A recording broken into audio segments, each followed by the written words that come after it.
धैर्य.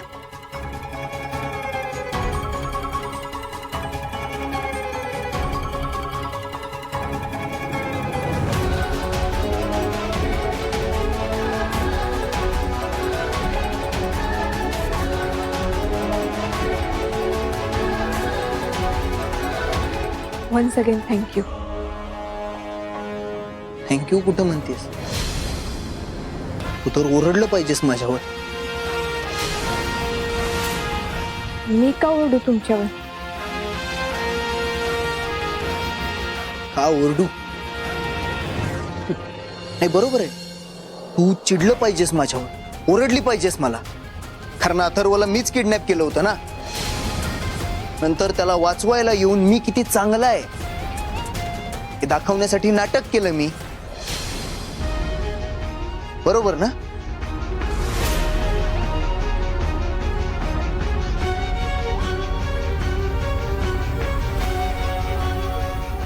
तसं नाही ते. काय ते? काय शब्द फुटत नाहीयेत? नाही, बोल बोल.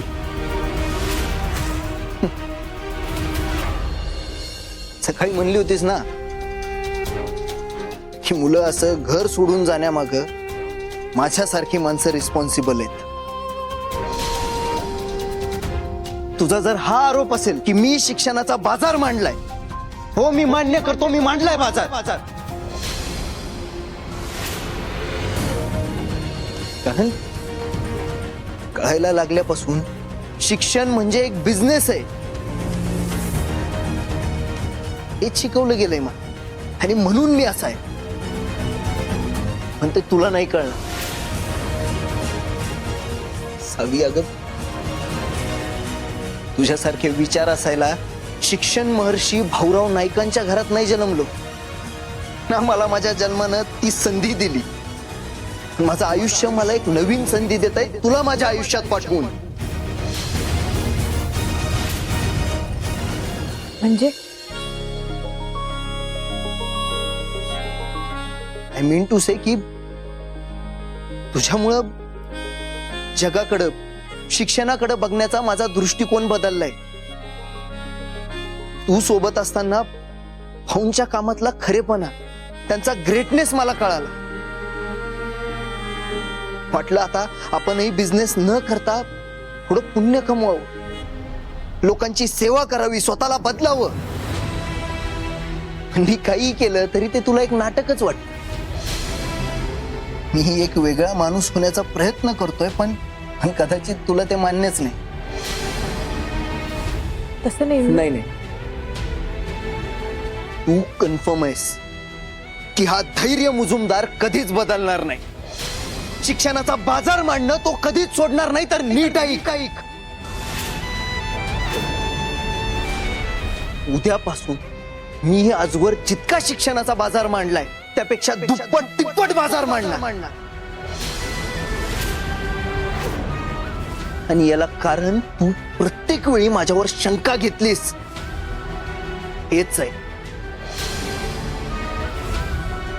त्यामुळे मी आता या क्षणाला स्वतःला बदलवण्याचा विचार सोडतोय. आता मी तेच करणार जे मला जमतं. बिझनेस, तुझ्या शब्दात बाजार.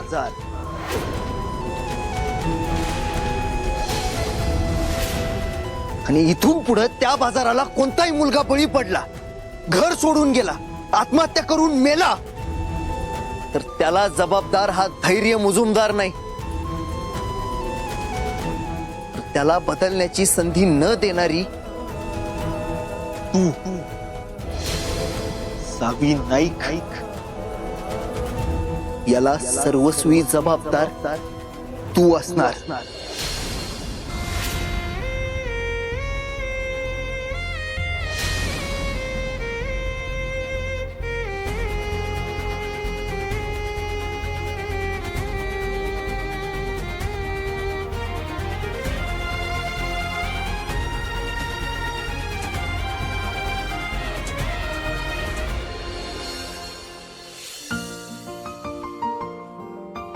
मस्त आली हो भाजी.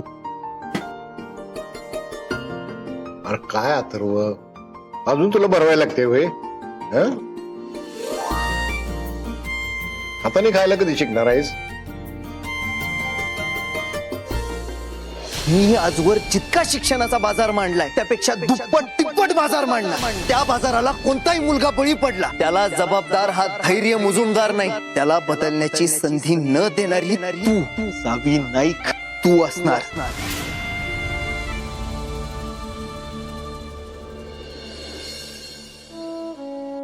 सावी, हा? काय ग, कुठं लक्ष आहे? नाही काही नाही असंच. ये.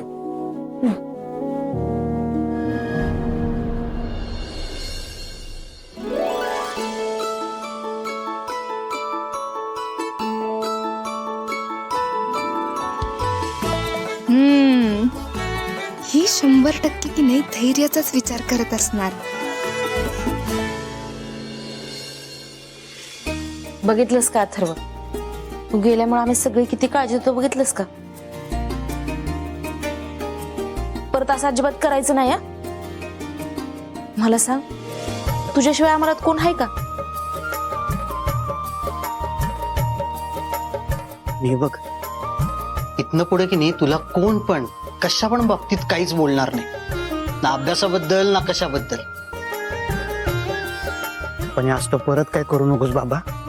अरे तुला माहिती आहे का कसली घाबरलेली सगळेजण. का घाबरलेली?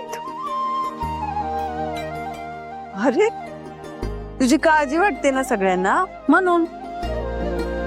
आणि तू मोठा बहादूर पट्ट्या की नाही, तू घाबरला नसशीलच काय. बघ बघ तुझा लेख का घाबरलेला म्हणे. घाबरलेलो की खरं जरासच घाबरलेलो, कारण सगळ्यात मला शिकवलेलं की घाबरून काय होत नाही. भीती वाटली की डोळे मिटून मनापासून हाक मारायची, नीट विचार करायचा की अशा परिस्थितीत आपण काय करायचं. होय का?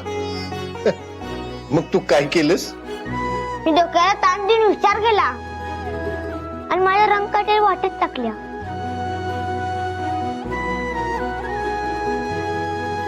म्हणून मला हुडकून काढलं, होय का नाही तू? उत्तर आमचा अथर्व आहेच हुशार. अथर्व, तू हुशार आहेसच. तुझं कौतुक आहेच, पण सावी तुझं पण कौतुक. तू त्याच्यावर चांगले संस्कार केलेस, चांगल्या गोष्टी शिकवल्यास, त्या आता त्याला कामाला आल्यात बघ.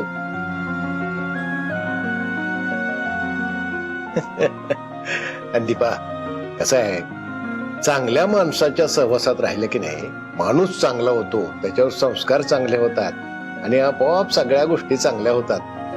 हे त्याचं उत्तम उदाहरण आहे.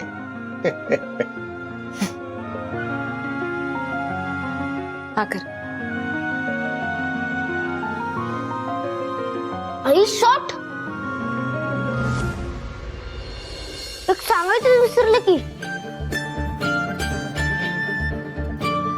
मला हुडकायला धैर्य पण आलेला का नाही. कसली खतरनाक फायटिंग केली त्यानं. त्याला बघितलं मला पिक्चर मधला हिरोच वाटला. ग्रँडपा, आपण साव्यासाठी तसलाच नवरा बघूया का? होय का? काय झालं आता बस कर. हा? जेवून घ्या ती. माझ्या लग्नाची स्वप्न नंतर बघ.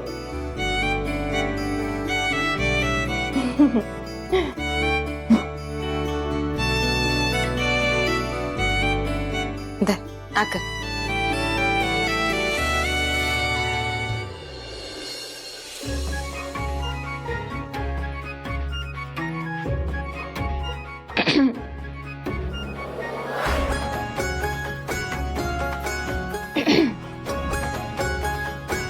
मुलं ही देवाघरची फुलं असतात. त्यांच्या तोंडनं जणू काही देवच बोलत असतोय. आई ग, हा काय ग चिडलेली मुंगी चावली. हे? अगं पण तू आता भाऊ कुठे हिच्याकडे लक्ष देत आहे? हा रीने, जरा तोंड बंद ठेव आणि मग जेव. हा? तोंड बंद ठेवून कसं जेवायचं? हा काय भाऊ?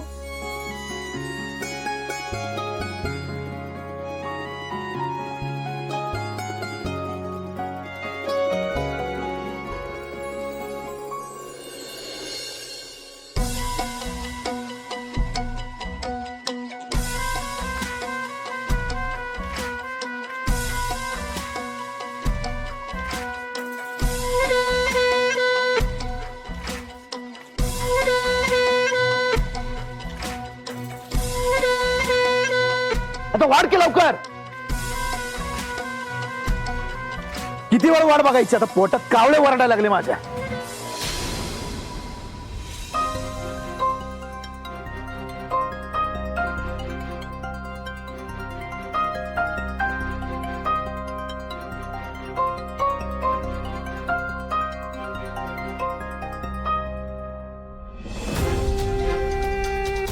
धैर्य कधी येईल माहित नाही. त्याचा फोनही लागत नाही. आपण जेवून घेऊ. कशाला? राहू दे की 4-5 तास अजून वाट बघू आपण. का बिघडतो त्याला? हा राहू दे राहू दे राहू दे. तुझे टोमणे न कळायला मूर्ख नाहीये मी इथे.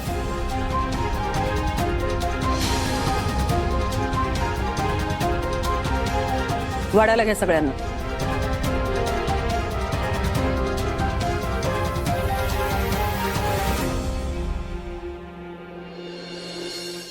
धैर्य आले.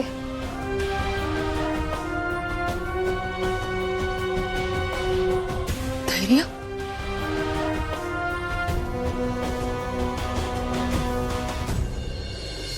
अरे हे सगळं तुला लागलं नाही ना कुठे? आणि तो मुलगा सापडला का? हो सापडला तो.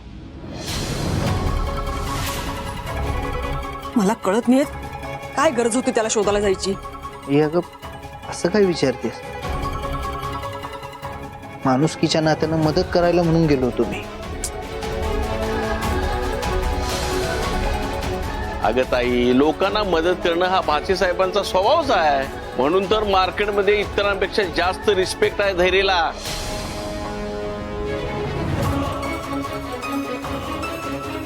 पण ते नव्ह, ते पोरगं गावलं कसं?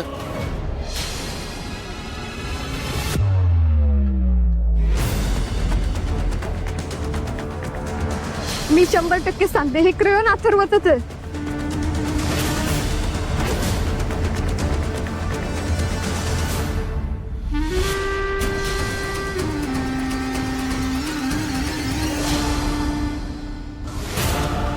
सांग कुठे आहे अथर्व?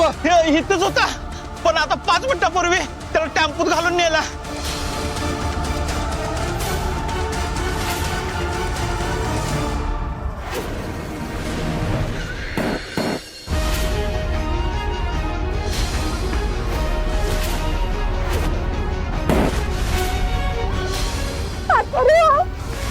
नंतर मी त्याला पकडलं. त्याला विचारलं की हे सगळं कुणी करायला सांगितलं होतं तुला? आणि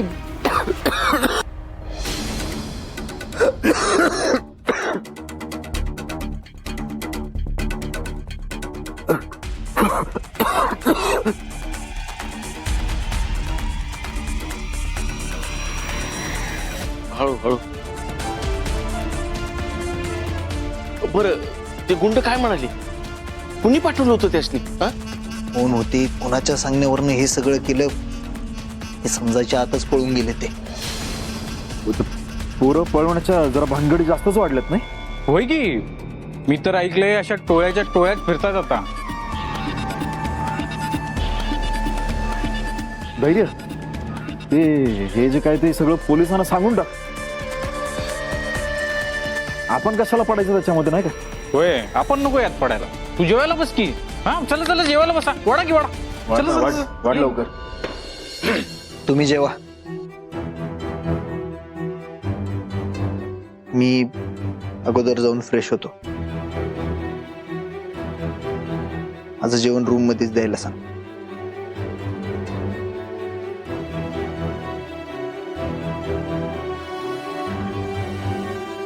इरा,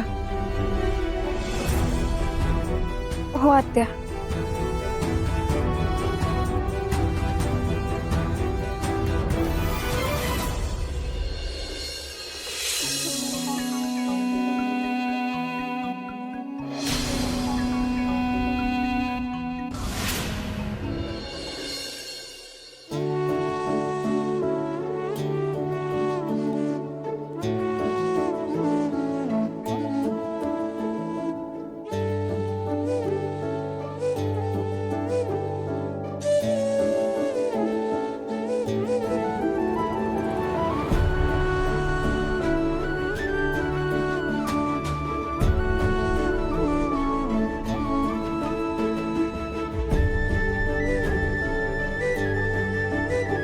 अथर्व, काय करतोय? सॉरी तू, मी स्कॉलरशिपची परीक्षा देऊ शकलो नाही. ये इकडे. काय प्रॉब्लेम नाही. तुला एक सांगू, ही जी परीक्षा असते ना, ही आपल्यासाठी एक संधी असते, संकट नाही. त्यामुळे तिला घाबरायचं नाही आणि असं परत घरबीर सोडून जायचं नाही. प्रॉमिस? प्रॉमिस. मी तर हुशार बाळ. आणि सॉरी. ते आणि का म्हणून?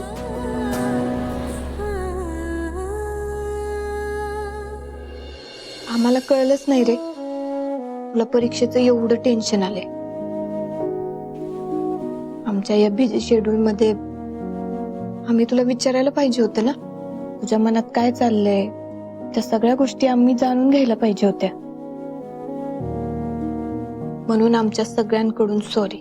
उलट मी तुम्हाला सॉरी म्हणायला पाहिजे. झालंय का तुमचं मिट्या बिट्या मारून? हा, चला आता झोपायला. बाई, धैर्य भाऊजी होते म्हणून सुखरूप घरी आलास बाबा. एक वेळ ह्या घराचं कर्ज फेडतायत, पण हे उपकार कसे फेडणार देवच जाणे.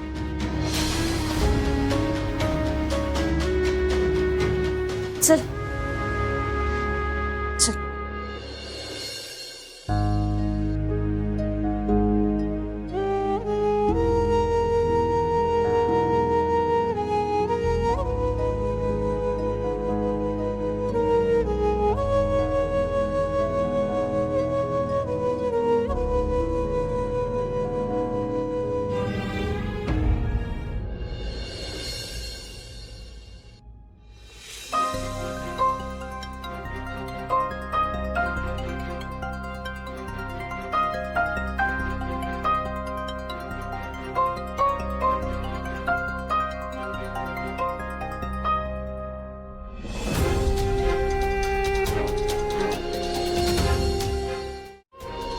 असं का बघताय?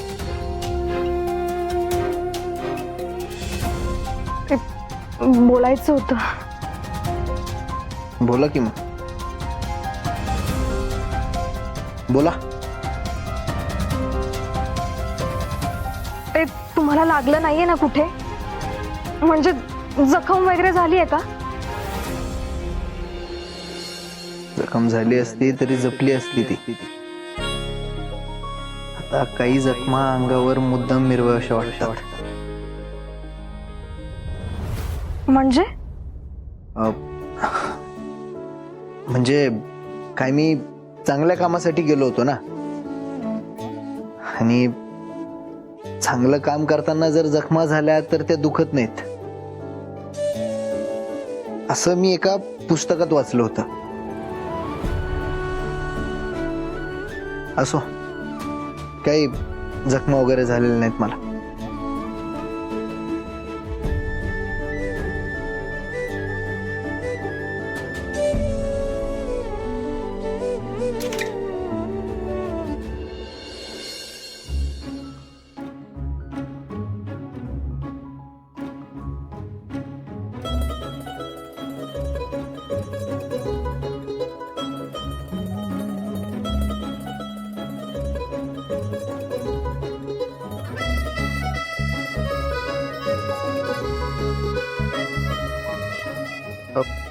तुम्ही जेवलात का? ते तुम्ही जेवल्याशिवाय मी कशी जेवणार? जावा मग जेवून घ्या.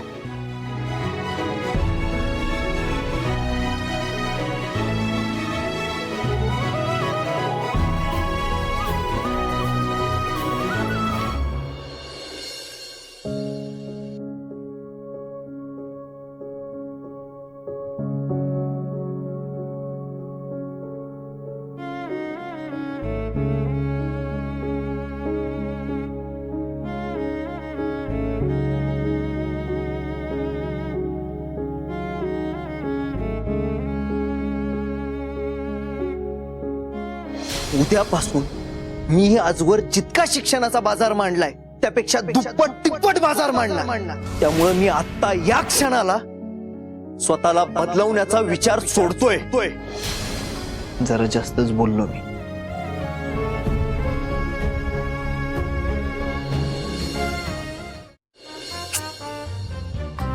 काय रे, रोज रोज काय गर्लफ्रेंडला जेवलीस का म्हणून विचारायचं असते तुम्हा पोरांना? बॉयफ्रेंड आहे, काळजी वाटते म्हणून विचारतोय. ते प्रपोज मारायच्या आधी विचारायचं असते, नंतर या सगळ्याचा राग यायला लागतो पोरींना. तुम्हा पुरींना कशा कशाचा राग येतो का नाही ते एकदा जाहीर करायची यायला. विचारलं तरी राग येतोय, नाही विचारलं तरी राग येतोय. बॉयफ्रेंड संघटना कडून तुम्ही मोर्चाच काढतो बघ एकदा.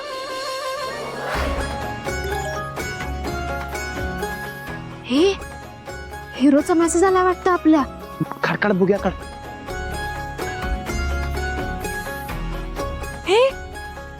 त्याचाच आहे. काय म्हणालाय? सॉरी, तुम्हाला जास्तच बोललो. जेवलात का? रीने, हा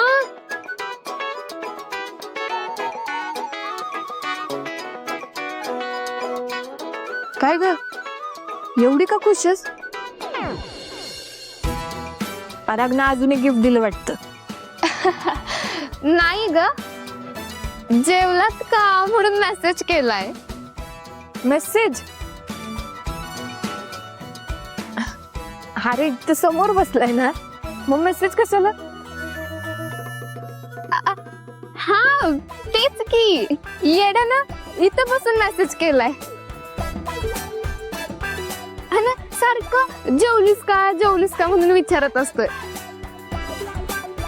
म्हणून मला थोडस असं लाजायला झालं ग. बघ ना किती प्रेम करतोय हा. चांगलंय. फक्त चांगलाय काय झालंय काय?